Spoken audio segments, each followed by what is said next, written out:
The art of statistical thinking. Detect misinformation, understand the world deeper, and make better decisions. Advanced Thinking Skills, Book 3. Written by Albert Rutherford, J. H. Kim, Ph.D. Narrated by Russell Newton. We make decisions every day. Some can change our lives and those of our loved ones, but it is not only the individuals who make decisions. Companies, courts of law, governments, and international organizations also make decisions, often on a large scale that can affect our jobs, the justice system, and everyday life in a positive or negative way. Such decisions usually are made under incomplete information and uncertainty. The decision makers often make correct decisions that will benefit our society, but they make incorrect decisions too. The cost of the latter can sometimes be devastating, starting from personal tragedies to changing the course of human history. But let's not run so far ahead. Suppose you're making an investment decision for your retirement. Investment funds report their average returns for the past 5 years. You read a media report about the recent growth of the real estate market, and you hear about overnight millionaires who have made big from investing in cryptocurrency. You also hear about those who lost their life savings because of wrong investments or scams. And there's always a catch in the fine print. Past performance is not necessarily indicative of future performance. This means you're facing uncertainty in your investment decisions, and you should learn how to make a well-informed decision under this circumstance. If you make a decision after you sampled a range of different funds, compared them with those of real estate markets, and studied the future prospect of the world economy, learn from the investment gurus such as Warren Buffett, and listen to your friends and advisors, then it's most likely that you've made an informed decision that will bring handsome payoff eventually. This is, in a way, statistical thinking. You sample the population and learn from it to make an informed decision. The more diverse and informative your sample's elements are, the more likely it is that you've made the right decision. This book will show you how to understand statistics as a layman and make informed decisions with the help of statistical thinking. The problem is that statistics can easily be manipulated and misinterpreted. If statistical findings were always presented and utilized in an honest and correct way, the results wouldn't always be as rosy. We often see distorted and misguided numbers and outcomes, even though that was not the intention of those who report statistics. This book is intended to help readers gain better understanding and decision-making skills, the kind that professional statisticians possess. In the first chapter, we'll review the definitions and basic concepts of statistics. As a book on statistics, it is inevitable to introduce mathematical details. However, these details will only be presented when necessary, without providing the full theoretical background. 1. Sample versus population. An investor wishes to know the 5-year average return from investing in the U.S. stock market. There are nearly 2,400 stocks, as of August 2022, listed on the NYSE, New York Stock Exchange, and they must select a manageable number of stocks to form a portfolio of stocks. However, they don't need to calculate the average return of all 2,400 stocks. There are stocks not worth investing in, too low returns, or too risky. Our investor will need to select a set of stocks that suits their investment style. In this example, the collection of all stocks in the NYSE is called the population in statistical jargon, and a subset of all stocks is called a sample. Collecting the information from all the members of the population is too costly and time-consuming, and even unnecessary. We can obtain a good indicator of average return by looking at a sample. The way we select the sample is critically important, and it depends largely on the purpose of the study or the aim of the statistical task at hand. Suppose the investor's aim is to achieve a steady return with relatively low risk by investing in big and stable companies. then a good sample is the Dow Jones Index, which comprises the stocks of 30 prominent companies such as Boeing, Coca-Cola, Microsoft, and Procter & Gamble. If the investor's goal is to achieve a higher return with higher growth, albeit taking a higher risk, the NASDAQ 100 index is a good sample that mainly includes the top technology and IT stocks such as Amazon, Apple, eBay, and Google. By looking at the average returns of these indices, the investor can get a clear indication and impression of the performance of these stocks. Seasoned investors can select their own sample based on their aim and risk-return preference. The important point is that the sample should be a good representation of the target population.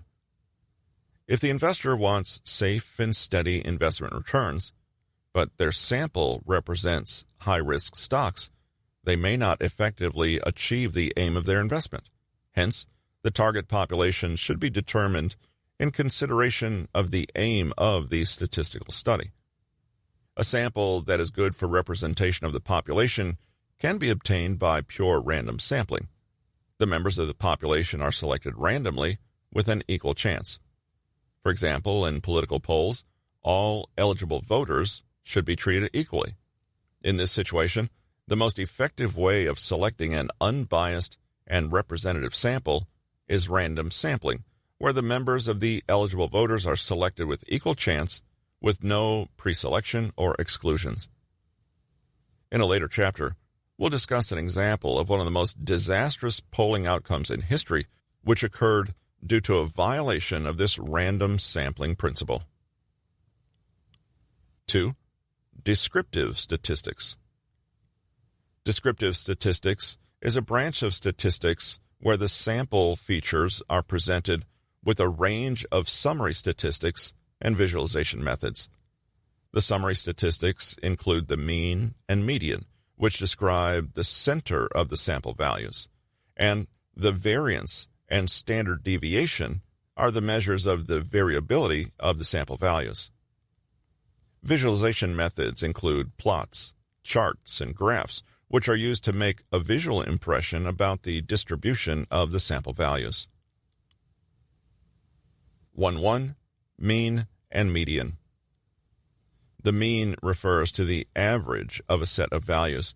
It is computed by adding the numbers and dividing the total by the number of observations. The mean is the average of the sample values of size n, with each individual point given the weight of 1 divided by n. The formula for the mean can be written as figure 1, where x1, x2, xn represent the data points, and n is called the sample size. That is, the sample mean is the sum of all sample points divided by the sample size. Alternatively, it can be interpreted as a weighted sum of all data points with an equal weight of 1 over n. The median is the middle number in a sequence of numbers. To find the median, organize each number in order by size. The number in the middle is the median. In statistical terms, the median is defined as the middle value of x1, x2, xn when sorted in ascending or descending order. Consider a simple example of x1 through xn equals 1, 2, 3, 4, 5, and n equals 5. The sum of all x's is 15. 1 plus 2 plus 3 plus 4 plus 5 equals 15. And the sample mean is 3. 15 divided by 5 equals 3. The middle value of 1, 2, 3, 4, 5 is 3. In this case, the sample's mean and median are the same. In general, the mean and median values are different, and the median is widely used where there are possible extreme values in the sample points. Consider the sample points with an extreme observation. x1 through xn equals 1, 2, 3, 4, 20. Then the sample mean is 6. 1 plus 2 plus 3 plus 4 plus 20 equals 30. 30 divided by 5 equals 6. And the median is still 3 as the middle value of the distribution, 1, 2, 3, 4, 20. If this extreme value is unusual and does not represent the target population, then the sample mean of 6 can be a misleading value because it was distorted by the presence of 20. In this case, the median should be preferred to the mean. A practical example of using the median over the mean is the case for house prices. For example, the researcher is interested in the average house price in a middle-class suburb.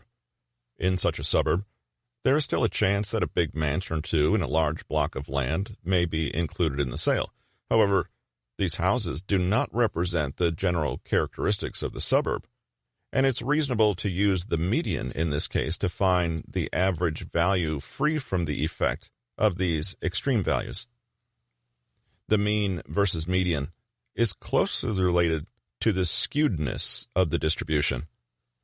If the distribution of the numbers you have is more or less symmetric around the mean, as in x1 through xn equals 1, 2, 3, 4, 5, the mean and median will be identical, or practically the same. However, when the distribution of the numbers is asymmetric or skewed, then the mean and median can be different. For example, if the distribution is asymmetric, as in x1 through xn equals 1, 2, 3, 4, 20, then the two values can be different.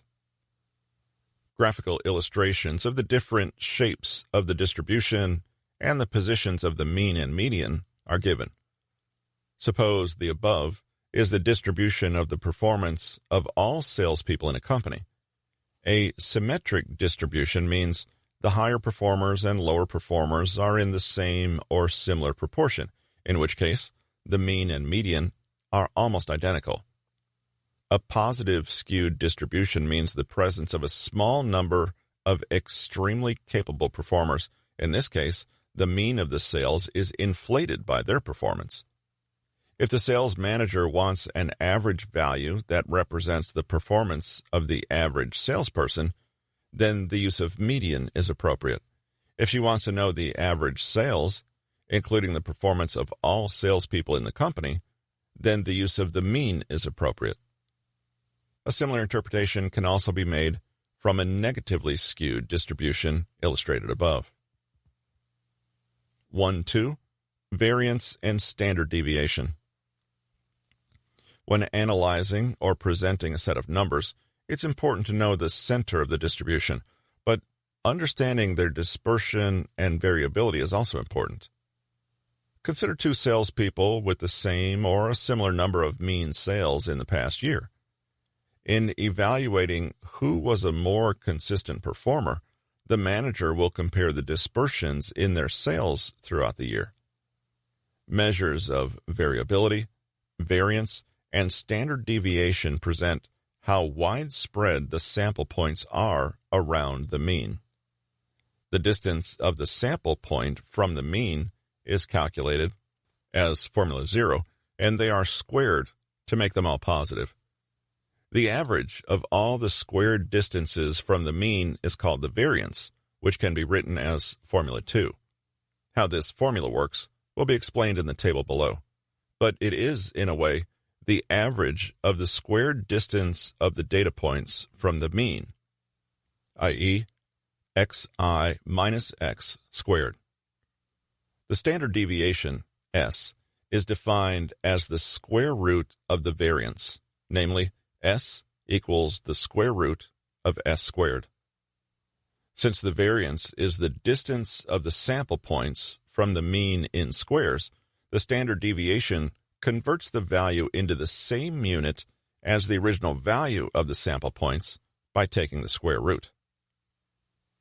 Using the example we used above as an illustration, x equals 1, 2, 3, 4, 5, and x equals 3.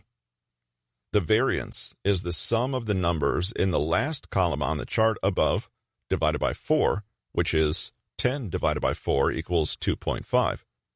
The standard deviation is s equals the square root of 2.5 equals 1.58. The interpretation is that the sample points are, on average, 1.58 units away from the mean value of 3. Why the division or weight is by n minus 1, not by n, is beyond the scope of this book, but it is to make the calculation more accurate when the sample size is small. When the sample size is large, the division by n or by n minus 1 makes no practical difference. There are other variability measures around the median, i.e. interquartile range, and they'll be introduced in this book later. 3. Sample statistics and population parameters. The sample mean, x bar, and standard deviation, s, are the statistics calculated from a sample. The sample is a subset of the population, which also has the mean and standard deviation, the mean and variance as well. When we use statistics, what we eventually want to know is the population values, also called the population parameters, such as the mean and standard deviation. The population mean and standard deviation are often written with Greek letters as mu and omega, values that are never known. Suppose you want to know the mean household income of California. If you visit all the households in California to find their mean income, as in a census, you're looking for the value of mu. However, such an exercise is often neither feasible nor necessary. A good representative sample can tell us a lot about mu, as we shall see later.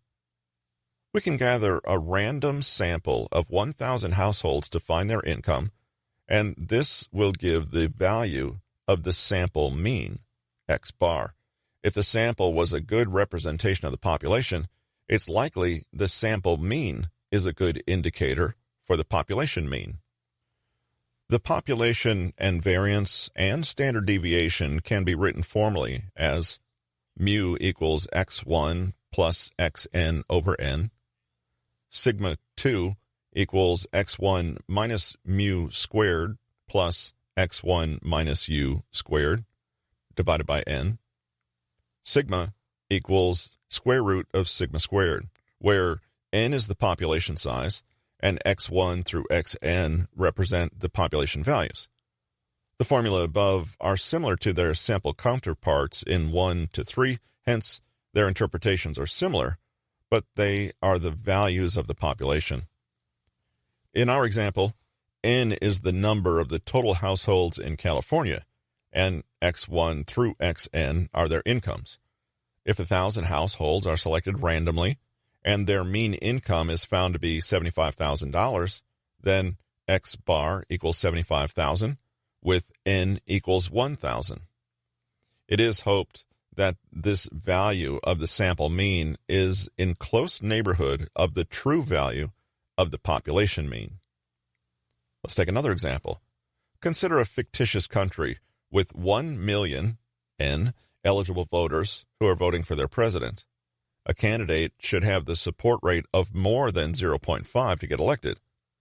The true value of the support rate, mu, is unknown, and what matter is this value on the election date? A poll is conducted from a sample of 1,000 n eligible voters 10 days before the election date. This value is the sample mean, x bar. Suppose this sample value, x bar, is 50.1%. This value is called an estimate of the population parameter, mu. If the sample is a good representation of the population, this estimate of sample mean is an indicator of the value of mu 10 days before the election date. 4. Descriptive statistics for relative position. Suppose your IQ score is 115. A natural question is how smart you are, according to the IQ score only, relative to the other people in the sample or population. Suppose your annual income is $50,000. You want to know how rich or how poor you are relative to the others in the sample or population. You ran a marathon, and you completed the race with a record of 3 hours. You want to know your rank in the race and where your rank stands relative to all the participants of the race. These questions are asking for a relative position, another important question in statistics. The popular measures of relative positions and percentiles, sometimes called quantiles, and quartiles. Percentiles, quantiles. With percentiles, we divide the distribution of the numbers into 100 positions. For example, the 90th percentile represents the value in the sample that has 10% of the sample points higher and 90% of the values lower than it. That is, if your IQ score of 115 is said to be the 90th percentile, this means you're at the top 10% of the distribution of all IQ scores. Suppose your income of $50,000 is the 40th percentile of the distribution. Then it means your income is at the bottom 40% of the distribution. That is, if there were 1,000 people in your sample, your income stands at the 400th position when all incomes are sorted in ascending order.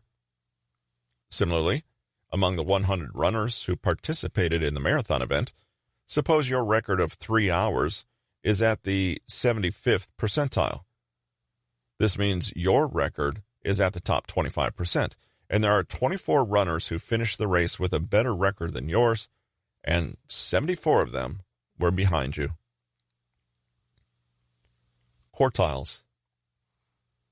Quartiles are similar to percentile, but instead of dividing the distribution of the numbers into 100 positions, they're based on the division into 4, as the table shows. The first quartile is the value whose position is at the bottom 25%, and it is the same as the 25th percentile.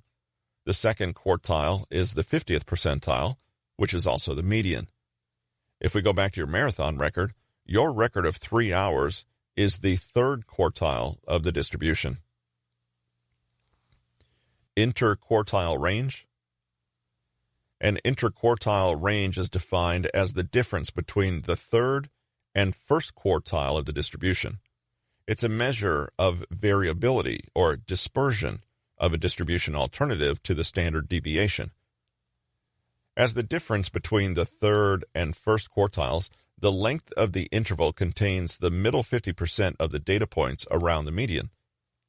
Similarly to the median, the interquartile range is not sensitive to a few extreme values in the distribution, while standard deviation can be inflated by extreme values.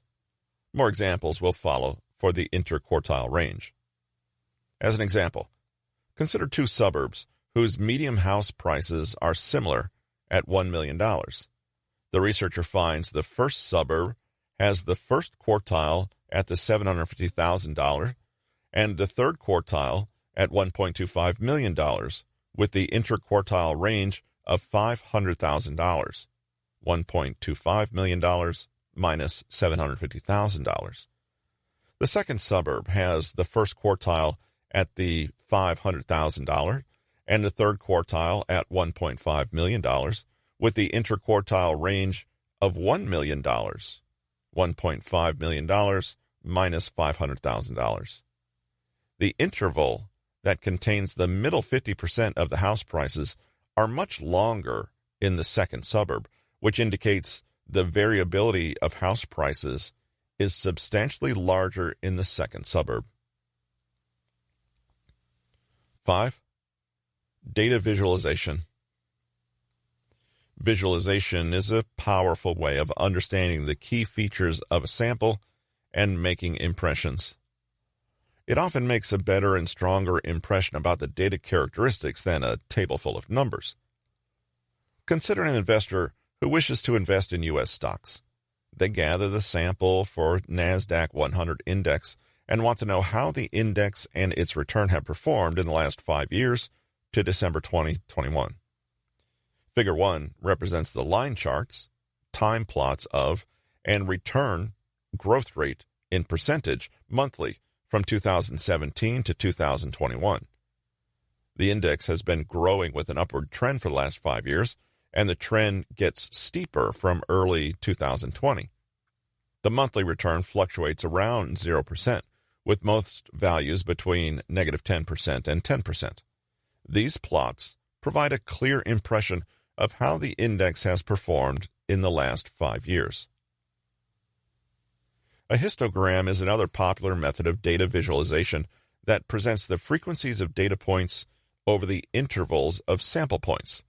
It's a useful method of presenting the distributional shape of the sample points. Figure 2 represents the histogram of the monthly returns, which shows the monthly returns are centered between 0% and 5%, and most of the values are in the range of negative 10% and 10%. The sample mean value of the monthly return is 2.02%, and their median is 2.68%, so the index has been increasing at an average growth rate of just higher than 2%. The standard deviation is 4.92%, which indicates the average deviation of the monthly returns from the mean has been around 5%. By combining the plot and summary statistics, the investor can learn about the performance of the index in detail. 6. Comparing alternative distributions. Now, suppose the investor wishes to compare the performance of the NASDAQ 100 with the Apple stock for the same period. The following table compares the basic statistics discussed so far. The figures in this table reveal many details of the two investment alternatives. The average return from the NASDAQ 100 is substantially lower than Apple. The mean and median of the former is 2.01% and 2.68% per month, but those of Apple 3.02% and 5.00%. For both cases, the median is larger than the mean, especially the Apple. This means the distribution is skewed to the left, with the presence of extremely low returns. This means when they go down, they can go down deep, especially Apple. The variability is a lot higher for the returns from Apple. The standard deviation of Apple, 8.34, is nearly twice larger than that of the NASDAQ 100, 4.92. This means Apple has a lot larger variation around the mean. The interquartile range for Apple is 10.91, 9.25 plus 1.66, and that of NASDAQ is 5.31, 5.13 plus 0.18. The length of interval that contains the middle 50% of the returns around the median is again nearly twice larger for the Apple. The worst possible outcome with 10% chance for Apple has been negative 7.35%, and that for NASDAQ 100 has been negative 5.89%. The best possible outcome with 10% chance for Apple has been 12.27% a month, and that for NASDAQ 100 has been 7.37%. The comparison of these descriptive statistics reveals that monthly returns are a lot higher for Apple investment, but it shows substantially higher variability or risk. This is a well-known principle in finance. A higher return is compensation for taking a higher risk. The above plot presents the histograms for the two investments. A larger variability of the Apple with a heavier skew to the left of the distribution than NASDAQ 100 is clear. While the summary statistics tell the difference with the numbers, these histograms can make a visual comparison. To make a further visual comparison, another method of visualization called the box whisker plot is introduced. It plots the mean, the median, the first quartile, the third quartile, maximum and minimum, along with the outliers. The box in the middle is based on the third quartile and first quartile, and the height of the box represents the interquartile range. Outliers are determined by a certain criterion, i.e., the outliers are defined as those lying 3 standard deviations away from the mean. Again, the Apple investment gives a substantially higher median return per month, but its monthly variability is much higher than NASDAQ 100. Which investment to choose depends on how risk-averse or risk-tolerant the investor is. If you're a braveheart and enjoy a roller coaster ride, investing in Apple is not a bad choice. Otherwise, stick to the NASDAQ 100 for a safer option. 7. Normal distribution. Figure 2 presents a distribution of the sample points using a histogram. In statistics, distribution is an important feature for both the sample and the population. While we can observe the distribution of the sample, as in Figure 2, that of the population is often unknown and not observable. Understanding the features of a distribution is one of the fundamental questions of statistics. For example, what's the chance that investing in the NASDAQ 100 index will provide a return greater than 2%? What proportion of the households in California have a lower annual income than $50,000? We can only guess using the distribution of the sample we observe. Again, if the sample is a fair representation of the population, the distribution of the sample can well reflect the distribution of the population. On the other hand, there are several known distributions in statistics where the probability can be calculated using the given values of the parameters, such as the mean and standard deviation. Among them, the most fundamental and popular is the normal distribution. It's also a key distribution in the inferential statistics to be discussed in the next chapter. Normal distribution is a bell-shaped distribution, symmetric around its mean or median, and the probability at any point of the distribution is known. A normal distribution with a mean mu and standard deviation of omega is written as n mu omega. In the special case of the mean being 0 and the standard deviation 1, it is called standard normal distribution, and it is denoted as N01. Figure 3 is a screenshot from an online calculator. Given the values of the mean and standard deviation, any probability between an interval can be calculated. Figure 3 shows a normal distribution with 0 mean and a standard deviation of 1, called the standard normal distribution. Suppose your return in percentage from an investment follows the standard normal distribution. The probability that your return is between negative 1.96% and 1.96% is calculated to be 0.95, the dark area on the bell illustration. This also means the probability of the tail areas is 5%, white area on the bell illustration. Your investment return can be lower than negative 1.96% with the probability of 0.025 and can take a value greater than 1.96% with the probability of 0.025. Let's assume the household income in California follows a normal distribution of $75,000 with a standard deviation of $30,000. See Figure 4. Then, the household income distribution of California is represented by the bell curve in Figure 4. The probability that a household income is less than $50,000, or the proportion of the households with income less than $50,000, is represented by the dark area in the distribution, which is 0.20 approximately. In other words, if you pick a household at random, you have a 0.20 chance to bump into one with an income less than $50,000.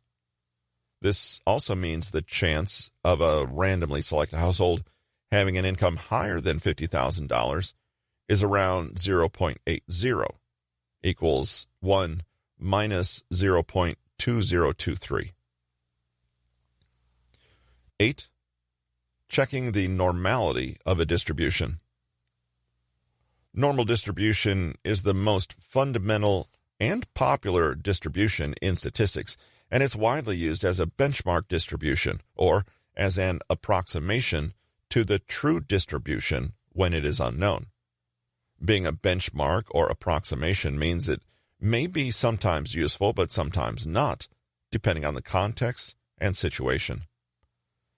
Figure 5 is the histogram we've seen in Figure 2, the returns from NASDAQ 100 investment overlaid with the normal distribution with the same mean and standard deviation values of the returns.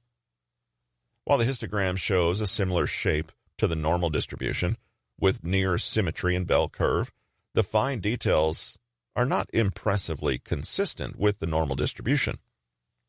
While an approximation by a normal distribution to a stock return distribution is sometimes used, it is generally accepted that a stock return distribution shows a clear departure from a normal distribution.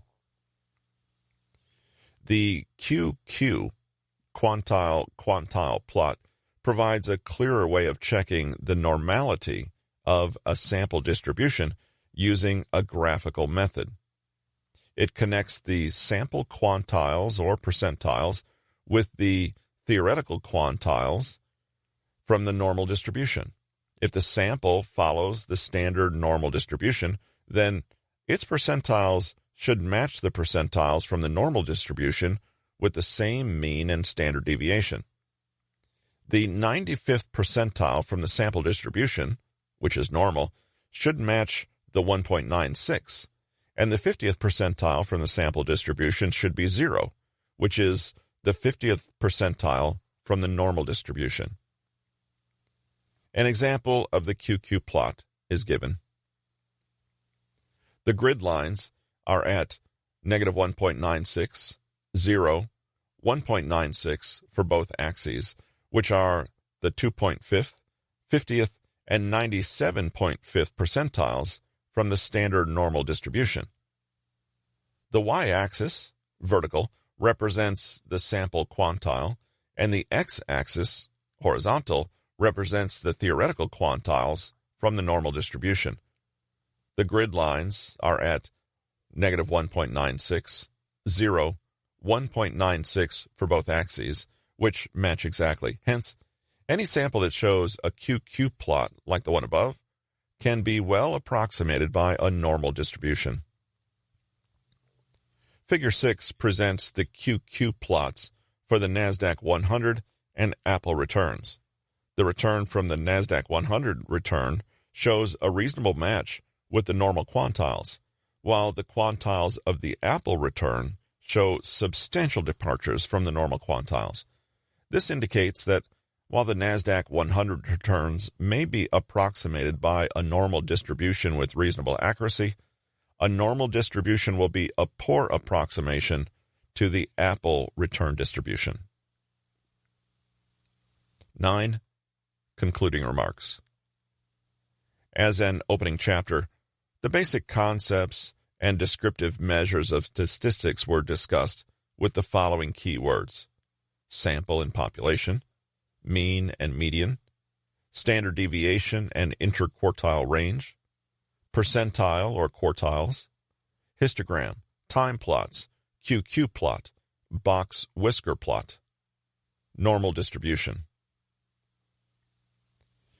If you understand the listed concepts and methods, and you can apply them to real-world situations, you already have made big steps into the world of statistical thinking. You can produce these statistics using popular tools such as Excel. This has been The Art of Statistical Thinking. Detect misinformation, understand the world deeper, and make better decisions. Advanced Thinking Skills, Book 3. Written by Albert Rutherford, J. H. Kim, Ph.D. Narrated by Russell Newton. Copyright 2022 by Albert Rutherford. Production copyright by Albert Rutherford.